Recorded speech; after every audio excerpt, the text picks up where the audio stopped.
Taxpayer dollars should be used to make life more affordable for the American people, not brutalize everyday Americans or kill American citizens.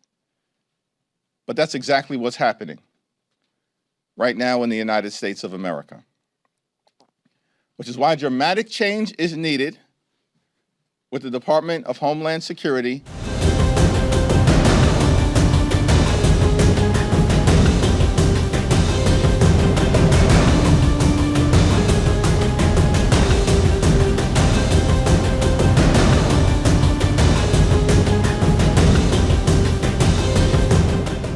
Amid escalating tensions with Iran, the United States government has entered its second shutdown in just the last 4 months, deepening uncertainty across Washington.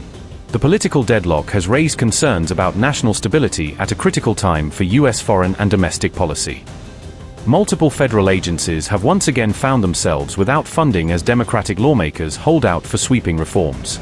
The standoff has left essential services strained and millions of Americans uncertain about how long the impasse will last. The U.S. Department of War was among the many agencies caught in the funding freeze, paralyzed by partisan gridlock. Without critical resources, its operations have slowed dramatically just when global tensions are at their peak. The Department of War has been paralyzed by the funding freeze, forcing defense operations to slow. Military strategy, recruitment, and logistics now hang in limbo as the shutdown continues. The Department of Education has been hit hard, leaving schools and federal programs without key support. Teachers, students, and administrators face growing uncertainty about the future of learning initiatives. Funding for the Department of Health and Human Services has vanished, endangering critical public health projects. Hospitals and community programs that rely on federal aid are feeling the strain. The Department of Homeland Security, central to the immigration debate, remains without operational funding. This has raised fears about weakened border security and delayed emergency responses. The Department of Housing and Urban Development has halted key housing and urban projects. With funding gone, vulnerable communities risk losing affordable homes and support programs. The Department of Labor struggles to maintain job training and employment programs amid the freeze. Millions of American workers who rely on labor assistance now face serious setbacks. The Department of State has cut back operations abroad, tightening budgets at embassies and consulates. Diplomatic missions and aid programs around the world are feeling the disruption. Lastly, the Departments of Transportation and Treasury face disruptions in infrastructure and financial oversight. From stalled transit projects to delayed oversight, the shutdown's ripple effects continue nationwide.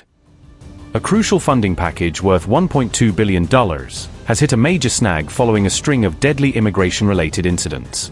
The tragedy has reignited fierce debate in Congress about accountability and the future direction of U.S. immigration enforcement. House Minority Leader Hakeem Jeffries stated that Democrats are pushing for sweeping, structural changes to the Immigration and Customs Enforcement Agency. He emphasized that incremental adjustments would not be enough to address what he called deep-rooted systemic issues. Taxpayer dollars should be used to make life more affordable for the American people, not brutalize everyday Americans or kill American citizens. But that's exactly what's happening right now in the United States of America, which is why dramatic change is needed with the Department of Homeland Security before any appropriations bill related to ICE or CBP proceeds. That's the Democratic position, because that's the position of the American people. Lawmakers have gone further, demanding the creation of an official code of conduct to regulate the behavior of ICE agents nationwide. They argue that such standards are essential to restore public trust and prevent future abuses of power.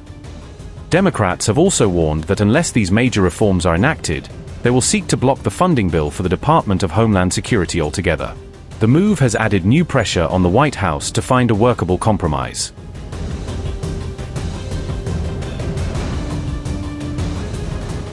One recent flashpoint in the immigration debate came when Alex, a U.S. citizen, was fatally shot during violent clashes with federal agents at a pro-immigration rally. His death has sparked widespread outrage and intensified scrutiny of law enforcement tactics. The shooting occurred in Minneapolis on January 24, and the entire incident was captured on camera by bystanders. The graphic footage quickly went viral, fueling protests across several U.S. cities.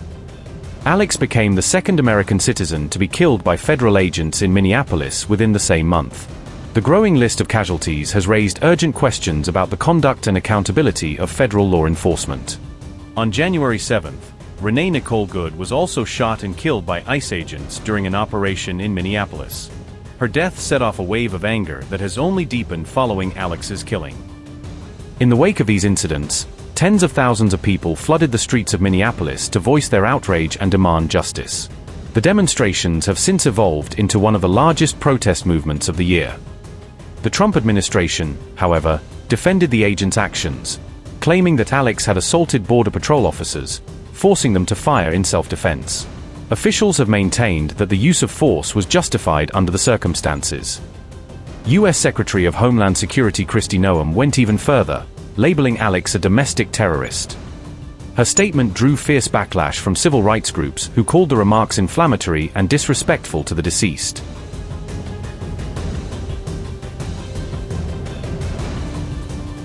Just a few months earlier, in the fall of 2025, the federal government had experienced its longest shutdown in U.S. history. The extended standoff crippled numerous federal services and left thousands of employees without pay for weeks. That historic shutdown lasted for a total of 43 days before finally ending in mid-November. The resolution came only after intense bipartisan negotiations and mounting public pressure. Soon after, the House passed a temporary bill that kept the government funded through January 30, 2026. The short-term deal was meant to buy time for deeper budget discussions that now remain unresolved. At that time, the central dispute involved healthcare, specifically, a clash over proposed changes to tax credits under the Affordable Care Act. The conflict highlighted deeply entrenched divisions over social policy and fiscal reform.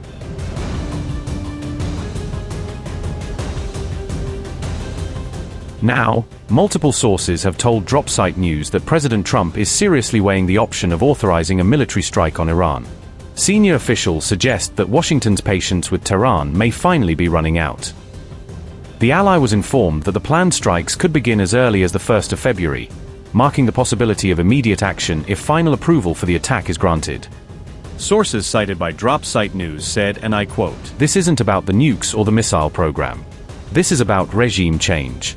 U.S. war planners envision attacks that target nuclear ballistic and other military sites around Iran, but will also aim to decapitate the Iranian government, and in particular the leadership and capabilities of the Islamic Revolutionary Guard Corps, IRGC. A successful strike on Iranian leadership would be followed by Iranians returning to the streets to protest, leading to the overthrow of the government." Israeli Prime Minister Benjamin Netanyahu is hoping for an attack and assuring Trump that Israel can help put in place a new government that is friendly with the West, unquote. A joint military strike involving both the US and Israel is now described as virtually certain, according to defense insiders. The two allies appear to have agreed in principle on the necessity of a strong, coordinated response. However, sources speaking to Iran International reveal that the only remaining question is when, not whether, the strike will take place. Internal deliberations continue over the political and strategic timing of the operation. Meanwhile, the Iranian Navy has embarked on a high-intensity live-fire drill near the area where the U.S. Armada is currently deployed in the Persian Gulf. The exercises are being seen as a forceful message of defiance from Tehran amid growing fears of open conflict.